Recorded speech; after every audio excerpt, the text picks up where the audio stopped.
La historia del arte está llena de mujeres talentosas que lograron forjar su camino en un campo dominado por los hombres. Y a pesar de las desventajas, pudieron trascender en el tiempo. Pero hoy no hablaremos sobre ellas. Buenos días, tardes, noches, desde donde sea que me estés escuchando y bienvenido a un jueves más hablando de arte.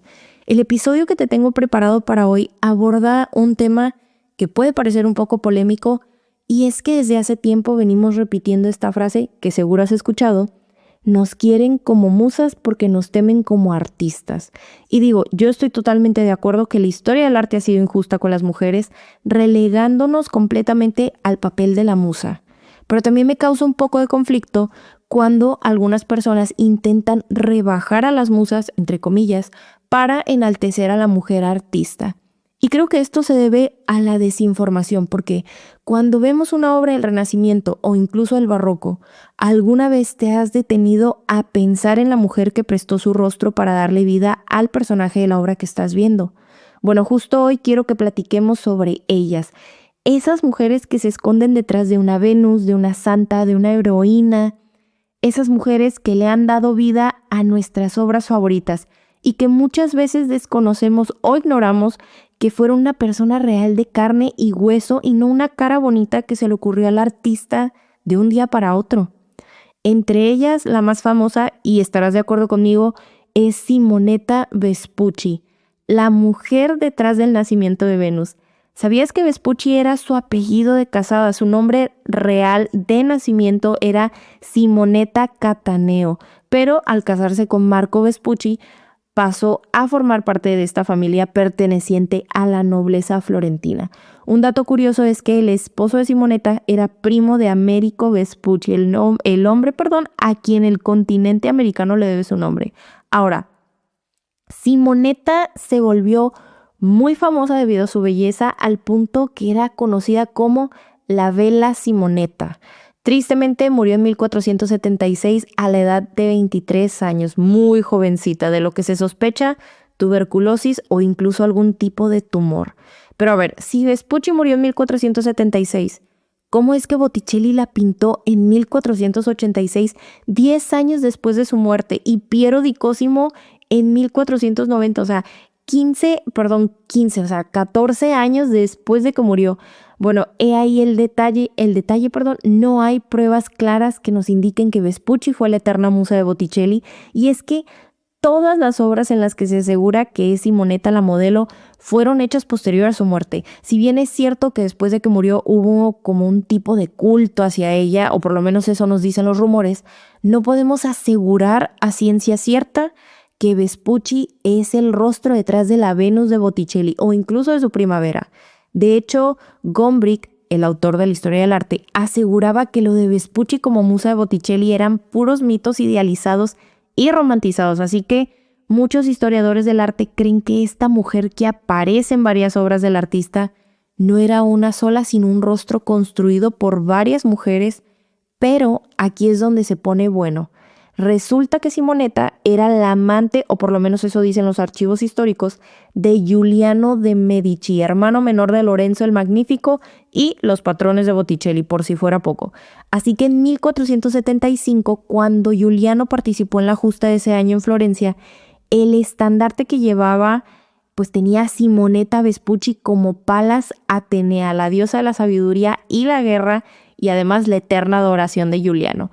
Así que, por lo que dicen las fuentes históricas, tal parece que Botticelli sí pintó a Simonetta en vida por lo menos una vez. Tristemente, el objeto no sobrevivió hasta nuestros días, pero por fuentes de la época podemos conocer esta información.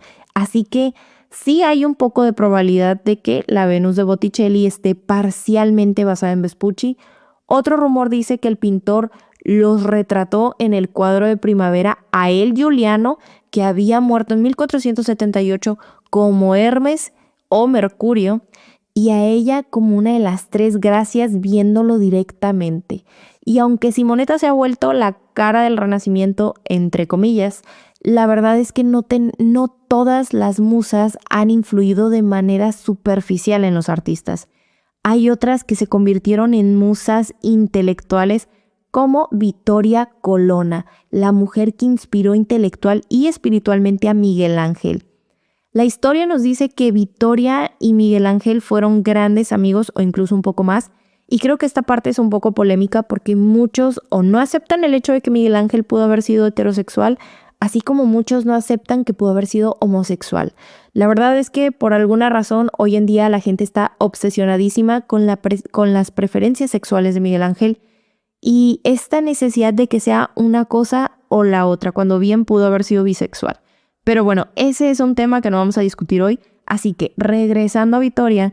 Y bueno, Miguel Ángel, es bien sabido que el artista le dedicó varios sonetos, que por cierto, ella era la reina de los sonetos en aquella época y fue la primera mujer en Italia en poder publicar un volumen completo de poesía. Pudiéramos decir que era como la Taylor Swift renacentista porque muchos de sus poemas pues eran bastante tristes, ¿no? Ya que hablaban de su esposo Ferrante Dávalos, que ya había muerto dejando a Vittoria viuda, pero también hablaba mucho de espiritualidad y religión, es por eso que ella y Miguel Ángel conectaron. Incluso se dice que Miguel Ángel llegó a basar la apariencia de la Virgen María en el fresco del juicio final, en la Capilla Sixtina, iba a decir en la mismísima Vittoria y como que se me cruzaron los cables. Bueno, algo muy interesante es que tanto Vittoria como Simonetta pertenecían a familias nobles, permitiéndoles pues tener acceso a la educación, obviamente de manera más limitada a comparación de un hombre, y convirtiéndose en grandes mujeres del Renacimiento. Pero la verdad es que estas figuras tan icónicas no necesariamente tienen que venir de familias adineradas. Tal es el caso de Filide Melandroni, la mujer detrás de Judith decapitando a Holofernes del icónico Caravaggio. A diferencia de Vittoria y Simonetta, Filide venía de una familia pues común y corriente de Siena.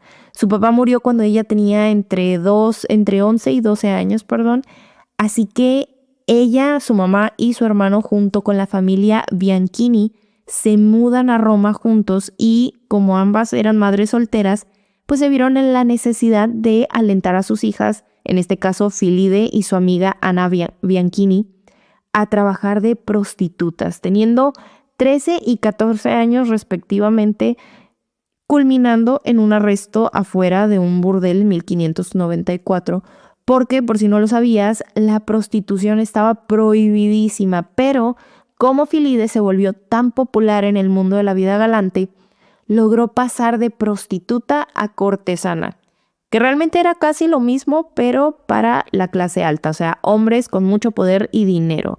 Aunque se supone que las cortesanas eran mujeres educadas, cultas, con talento para el arte y pues la música, ¿no? Incluso la política. Ya como cortesana, Filide pues logró obtener un protector, también conocido como patrocinador, que le proporcionaba a su cortesana protección económica, social y hasta cierto punto también de manera legal, porque como te comenté, las prostitutas pues eran ilegales. Pero las cortesanas pues no lo eran y todo esto a cambio de que la cortesana se mantuviera fiel a su patrocinador y solamente a él, o sea, no podía tener otros clientes, solamente pues su protector. Y es que Filide comenzó a tener clientes pues de altos rangos, entre ellos Vincenzo Giustiniani, un banquero y patrón de Caravaggio. Se dice que pues es posible que Melandroni y él se hayan conocido a través de Vincenzo. Otros dicen que se conocieron pues porque Caravaggio tendía a pintar prostitutas y bueno, vagos, entre otros más, ¿no? Filide aparece en 4 obras del artista: Judith decapitando a Holofernes, Marta y María Magdalena, Santa Catalina y en El Santo Entierro, convirtiéndose en el rostro más famoso de la época barroca y aparte la imagen de la mujer fuerte de aquellos tiempos. Y es que Filide no aparece como diosa en las obras de Caravaggio, sino como una heroína, una mujer fuerte, una mártir, personajes que de alguna manera tenían cierta resonancia con Melandroni. De hecho, hasta llegó a ser arrestada por agredir a otra cortesana con un cuchillo, por cierto. Según esto, porque la mujer estaba involucrada con Ranuccio Tomassoni, que llegó a ser amante de Filide, por lo que se sabe. Y sí, Tomassoni es el hombre que asesinó Caravaggio, llevándolo a dejar Roma por un buen tiempo. Iba a decir dejándolo muerto, pues sí, claramente. Y aunque nunca sabremos exactamente qué papel jugó Filide en ese círculo de amistades, amantes rivales incluso. Lo cierto es que su vida siguió marcada por escándalos, arrestos, conflictos, pues propio del mundo de las cortesanas, ¿verdad? Melandroni murió en 1618 a la edad de 37 años, quedando inmortalizada en esas 4 obras y el retrato que Caravaggio pintó de ella, algo muy inusual porque Caravaggio no pintaba retratos casi, pero ese al parecer fue comisionado por Giulio Strozzi, amante de Filide, quien pues sigue mirándonos desde los lienzos de Caravaggio, ¿no? En Judith, en Santa Catalina, en Marta y María Magdalena, que por cierto Filide es María Magdalena, curiosamente, o sea, una prostituta reformada, aunque pues se dice que Filide realmente nunca se arrepintió de su vida galante ni nada de eso. Pero bueno, mujeres intensas, mujeres fuertes, decididas, con mucha presencia y una presencia casi incómodamente real, ¿verdad? Sobre todo para la pintura religiosa de la época. Y es que esa fue una de las grandes revoluciones de Caravaggio.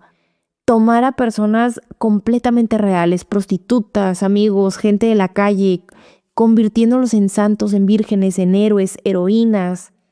Y dioses también, ¿no? Detrás de todas estas imágenes no había solamente personajes bíblicos, no había solamente personajes mitológicos, había vidas reales, personas de carne y hueso, como ya habíamos dicho, personas con una vida. Y creo que ahí está lo interesante cuando hablamos de las musas, porque si la historia del arte nos dice que unas son musas, que otras son artistas, y una vale más y una vale otra, ¿será realmente la historia del arte o es una opinión que nosotros hemos formado?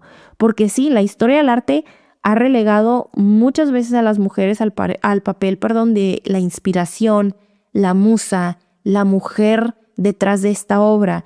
Pero cuando miramos más de cerca, nos damos cuenta que esas musas también fueron protagonistas de su propia historia. Simonetta Vespucci, convertida en un símbolo de belleza renacentista.